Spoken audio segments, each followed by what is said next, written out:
Hi guys, from the Thoughtful Gardener. You can see here that the ice cream tulips are definitely done.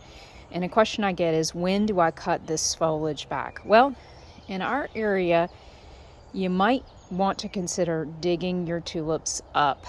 I know this is a pain in the butt. I use baskets to store them. I make sure that I put a label inside the basket and on the handle, and I leave them in a cool garage. I have a garage that's in our basement area, so it stays nice and cool year round.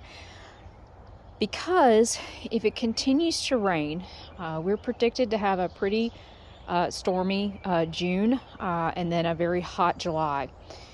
Most bulbs in our area will not tolerate lots of rain. It will rot them, so you'll need to store them appropriately. So these were dug up last year, and it's just about time to do that again. You can see the foliage on these is going completely brown. That's what we want.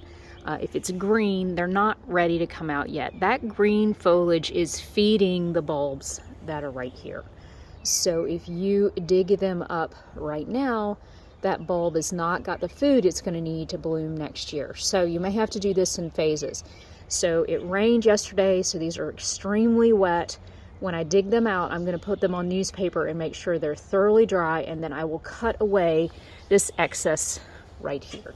Now, one thing you can do with green bulbs like this one, it's going to try to put out some seed.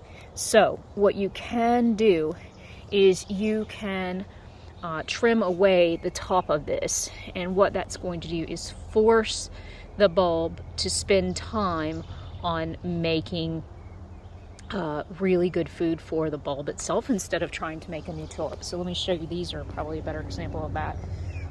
These are some really gorgeous Rococo tulips.